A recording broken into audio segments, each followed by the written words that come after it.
সম্মানিত হাজিরিন, আপনাদের খেদমতে সূরাতুল ফাজর 30 নম্বর পারা। এই সূরাটা তো আমরা সবাই জানি। এটা হচ্ছে সাধারণ সূরা, জনগণের সূরা। কাগজ সূরা, জোরে বলেন। জনগণের সূরা আছে কিছু, আর কিছু সূরা আছে হুজুরগ, কিছু সূরা কাগজ, যেরকম আলিফ লাম মিম থেকে সূরা বাকারা, ইয়াসিন সূরা, বড় বড় যে সূরা আছে এগুলো হুজুরগ সূরা, হাফেজ সাহেবদের সূরা। আর কিছু সূরা আছে জনগণের, সবার জন্য উন্মুক্ত, এটা সবাই পারবে। আল্লাহ তাআলা আমাদের জন্য একটা রহমতের ব্যবস্থা করে দিয়েছেন যে সবাই কোরআনকে মুখস্থ করতে পারবে না।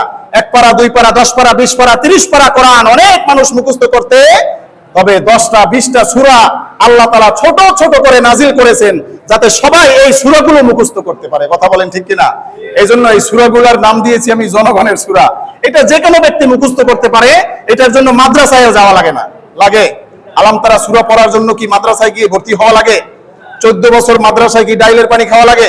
লাগে না। আল্লাহ তাআলা সেই সকল ছোট ছোট সূরার ভিতর থেকে একটা ছোট্ট সূরা তেলাওয়াত করেছি, সূরাতুল ফাজরি। আল্লাহ তাআলা বলছেন ওয়াল ফাজর, এখানে ওয়াও শব্দ ব্যবহার করেছেন কসমের জন্য। আল্লাহ তাআলা শপথ করছেন ওয়াল ফাজর, অর্থাৎ সকালের কসম, ফাজরের কসম, প্রভাতের কসম।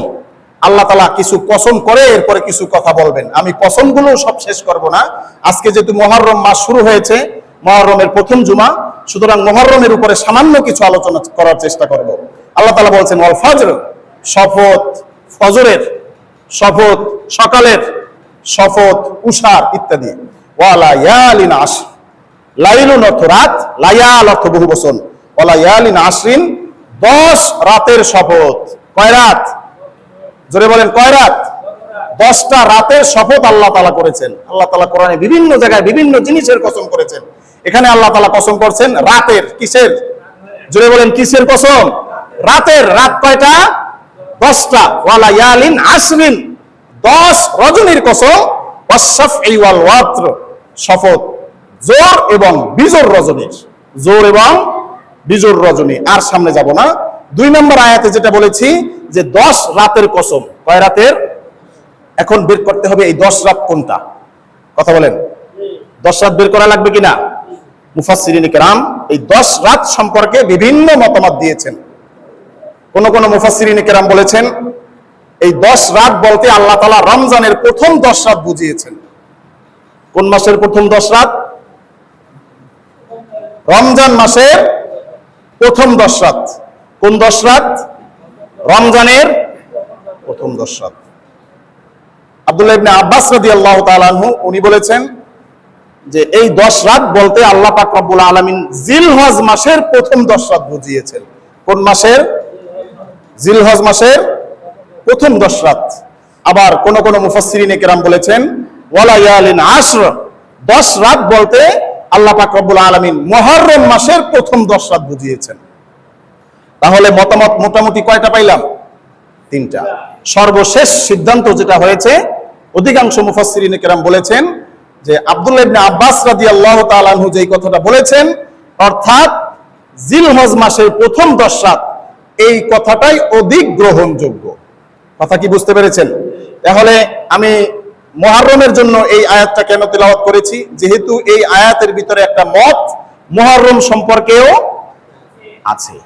আল্লাহ তাআলা আমাদের সকলকে আল্লাহ তাআলার যতগুলো সম্মানিত মাস আছে সেই সকল সম্মানিত মাসের সম্মান সঠিকভাবে করার তৌফিক দান করুক বলি আমিন। মুহররম মাসের ভিতরে আল্লাহ পাক রব্বুল আলামিন বিভিন্ন সময় বিভিন্ন কিছু ঘটনা ঘটিয়েছেন। আল্লাহ পাক রব্বুল আলামিন এই জন্যই মুহররমকে সম্মানিত করেছেন। আমাদের দেশে মুহররম যখন আসে তখন আমরা যেটা বুঝি সেটা হচ্ছে যে হযরত হুসাইন রাদিয়াল্লাহু তাআলা আনহু এর শাহাদাত এবং কারবালা। মুহররম আসলে আমরা কি বুঝি? কারবালা। জোরে বলেন, মুহররম আসলে আমরা কি বুঝি? কারবালা। আবার অনেক মুসলমানের অবস্থা এরকম হয়েছে যে মুহররম মাস আসলে এইটা মনে করে যে মুহররমের যে সম্মান এইটা কারবালা থেকে শুরু হয়েছে। এটা অনেক মানুষ কি মনে করে যে মুহররমের যে সম্মান, যে ফজিলত, এটা কখন থেকে শুরু হয়েছে? কারবালা থেকে। তাহলে ওয়ালা ইয়ালিন আশর, এটা কি কারবালার সময় নাজিল হয়েছে নাকি কারবালার আগে নাজিল হয়েছে? কারবালার আগে। রাসূল সাল্লাল্লাহু আলাইহি সাল্লাম তো কারবালার আগেই চলে গিয়েছেন। আবার অন্য আয়াতে আল্লাহ তাআলা বলেছেন ইন্না ইদ্দাতাশ শুহুরি ইনদাল্লাহি ইসনা আশারা শাহরান ফি কিতাবিল্লাহি, যে আয়াতটা কিছুক্ষণ আগে তেলাওয়াত করেছি। তাহলে এখানেও আল্লাহ পাক রব্বুল আলামিন মুহররমকে সম্মানিত করেছেন কারবালার আগে নাকি কারবালার পরে? তাহলে মুহররম মাস সম্মানিত হয়েছে কারবালার আগে থেকেই। জোরে বলেন, মুহররম মাস সম্মানিত কখন থেকে? কারবালার আগে থেকে। কিন্তু আল্লাহ পাক রব্বুল আলামিন কুদরতি ভাবে এই মুহররম মাসের ভিতরেই আবার আশুরার দিনই আবার একটা অলৌকিক ঘটনা আল্লাহ তাআলা ঘটায় দিয়েছেন হযরত হুসাইন রাদিয়াল্লাহু তাআলা আনহু এর শাহাদাতের মাধ্যমে। কথা কি বুঝতে পেরেছেন? তাহলে মুহররম কি সম্মানিত হযরত হুসাইনের শাহাদাতের কারণে, নাকি আল্লাহ তাআলার কুদরতি ভাবে আগে থেকেই মুহররম সম্মানিত? জোরে বলেন, আগে থেকেই মুহররম সম্মানিত। এখন আমাদের দেশে মুহররম মাস আসলে আবার যেটা হয়, আমাদের দেশে কিছু মাস আসে, এই মাসগুলো আসলে আমাদের ভিতরে অনেক নানা রকমের গুঞ্জন, কিছু কথা আছে কোরআন হাদিস থেকে আসে, আর কিছু কথা আছে মিথ্যা বানোয়াট তথ্যহীন ভুয়া, এরকম কিছু কথাও আমাদের দেশে প্রচলিত হয়। মনে করবেন, মনে রাখবেন, মিথ্যা তথ্যহীন কথা কখন আসে? যখন মানুষ সঠিক তথ্য সম্পর্কে কিছু না জানে। সঠিক তথ্য সম্পর্কে কিছু না জানে। এটা কিভাবে হয়? ঢাকা গুলিস্তান নেমে একটা গলির ভিতরে ঢুকবেন, ঢুকে জিজ্ঞেস করবেন যে নন্দীখোলা টাওয়ার কোন জায়গায়, অথবা বিসমিল্লাহ টাওয়ার কোন জায়গায়। সবাই আপনাকে একটা উত্তর দিবে। উত্তরটা কি জানেন? একজনে বলেন তো উত্তরটা কি হবে? সামনে। উত্তরটা কি? আরে কথা বলে না। ঢাকা শহরের কমন একটা উত্তর আছে। আপনি যদি কোনো দোকান খুঁজেন, কোনো বাড়ি খুঁজেন, কোনো টাওয়ার খুঁজেন, তাহলে উত্তর এক কথায় কি আসে? সামনে যান। যে ওই বিল্ডিং এর নিচে আছে, হয়তোবা সে জানে না যে এই বিল্ডিং সেইটা, সেও বলে কি সামনে যান। এটা কেন বলে? তার কাছে সঠিক তথ্যটা নাই। আমাদের কাছে যখন ওলামায়ে কেরাম, আমাদের পূর্ববর্তী আমাদেরকে যারা বয়ান করেছেন, আমাদের মসজিদগুলো যারা চালিয়েছেন, মাহফিলগুলোতে যারা বক্তৃতা করেছেন, অনেকের কাছে সঠিক তথ্য না থাকার কারণে কথা তো বলতে হবে। এখানে বসার পরে 1 ঘন্টা আধা ঘন্টা কথা বলা লাগবে কি লাগবে না? এখন আপনার কাছে যদি সঠিক তথ্য না থাকে, আপনি তো নেমে যেতে পারবেন না, বলা তো লাগবে। বলা লাগবে কিনা? তখন দেখা যায় কিছু মিথ্যা তথ্যহীন বানোয়াট গল্প গুজব বলে এই সময়গুলো নষ্ট হতো, এবং এই কথাগুলো সমাজে চলতে চলতে এক সময় এখন মুসলমান মনে করে এইটাই মনে হয় কোরআন, এইটাই হাদিস। আর যখন সত্যিকারের কোরআন এবং হাদিস থেকে কোনো আলোচনা করা হয়, তখন ওই সকল মুসলমান মনে করে যে আগে যেটা জানতাম সেইটা সঠিক, আর এখন যেটা জানানো হয়েছে এটা ভুল। এটা আমাদের মাঝে অনেক সময় হয় কি হয় না? তাহলে কেন হয়? সঠিক তথ্যটা আমার কাছে না থাকার কারণে। সঠিক তথ্যটা আমার কাছে না থাকার কারণে।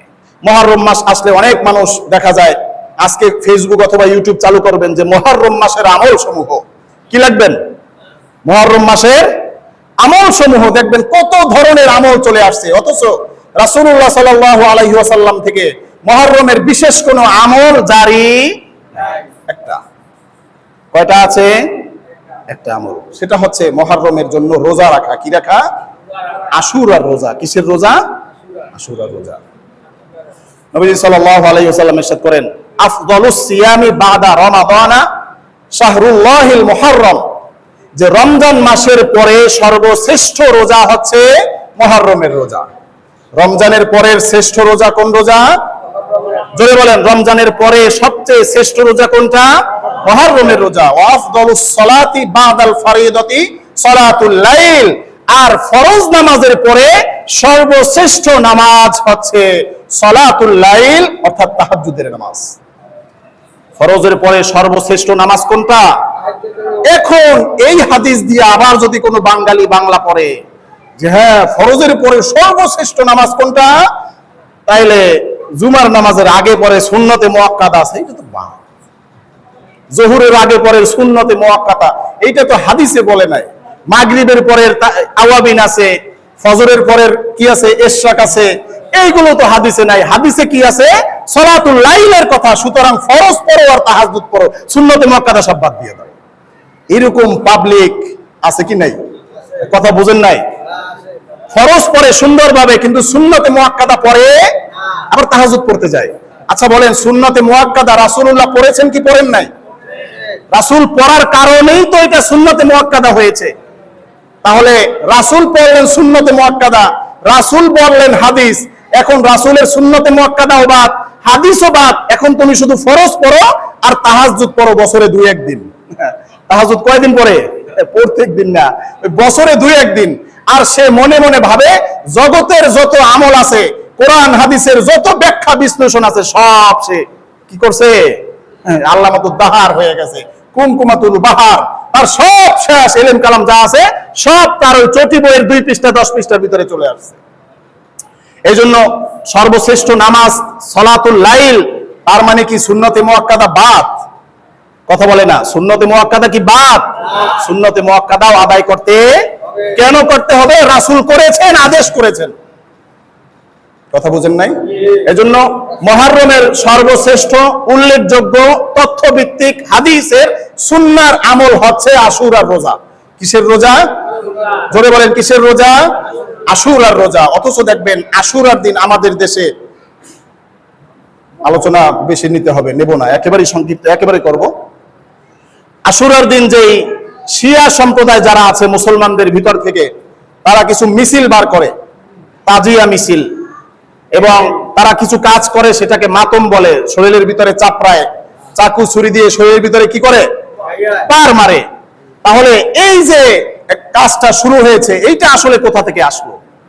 রাসূলুল্লাহ সাল্লাল্লাহু আলাইহি ওয়াসাল্লাম আল্লাহ তাআলার পরে জগতের সবচাইতে বেশি জ্ঞান, বেশি আমল, বেশি আরেফ, বেশি আলেম কে ছিলেন? রাসূল। কে ছিলেন? যদি চাপড়ানোই প্রয়োজন হইতো তাহলে কে বেশি চাপড়াইতেন? যদি বলেন, কে বেশি চাপড়াইতেন? রাসূল। যদি মিছিল দেওয়ারই প্রয়োজন হইতো তাহলে সবচাইতে বড় মিছিল বিজয় হজের পরে একটা মিছিল বের হইতো, হইতো কি হইতো না? তাহলে এই যে তাজিয়া মিছিল হবে, মাতম, এটা আসলে কাদের? আমরা আসলে আমাদের তথ্যই আমাদের কাছে নাই। আমরা অনেকে বলি সুন্নি, অনেকে বলি কি? আসলে সুন্নি একটা শব্দ না, পুরো শব্দটা হচ্ছে আহলুস সুন্নাহ ওয়াল জামাআহ। পুরো শব্দটা কি? জোরে বলেন, পুরো শব্দটা কি?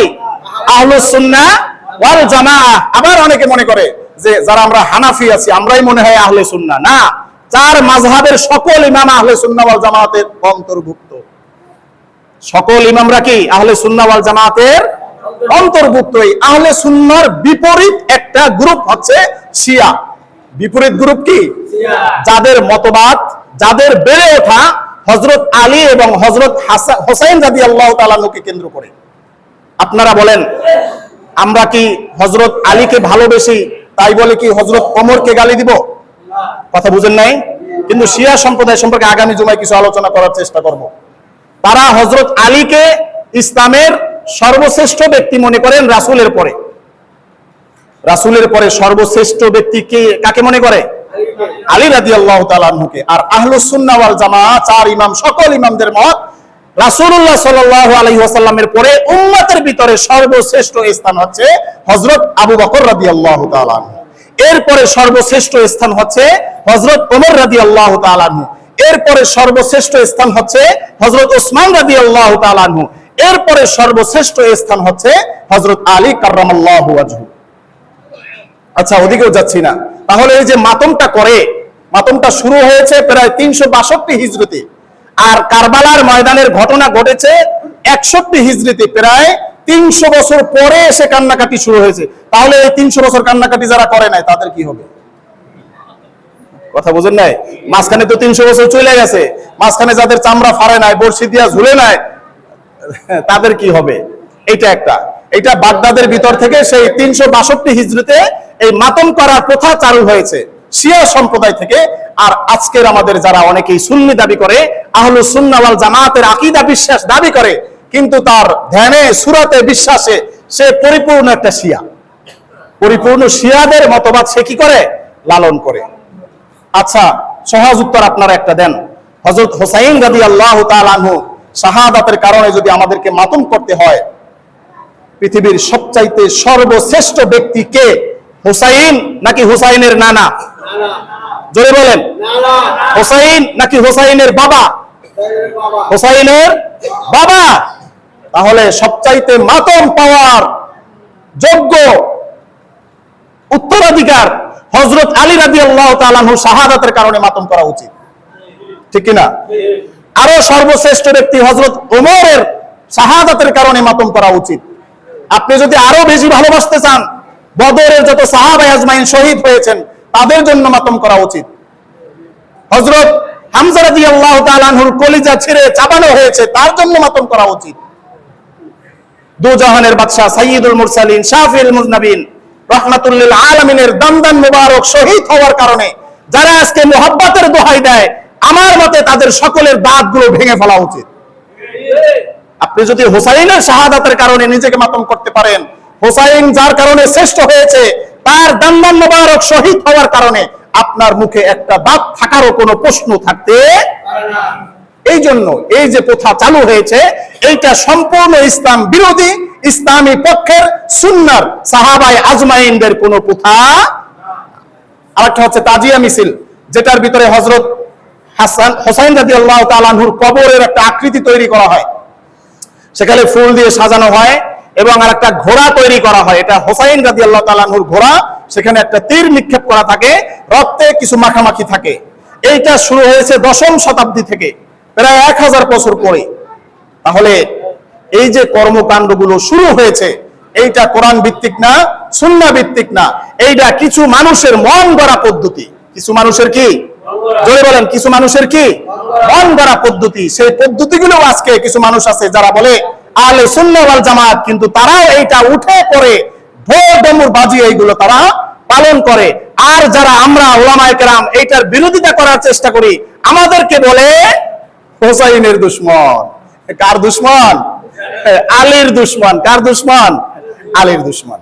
এই জন্য সম্মানিত হাজরিন, আমাদের কাজ, আমাদের শোক যেটাই পালন করি এটা কার মতো পালন করতে হবে? রাসূল যেভাবে করেছেন। কে করেছেন? নবীজি হাদিসে বলেছেন 3 দিনের বেশি শোক পালন করা জায়েজ নাই। কয় দিনের বেশি? 3 দিনের বেশি শোক পালন করা। স্ত্রীর জন্য 40 দিন। স্ত্রীর জন্য কয় দিন?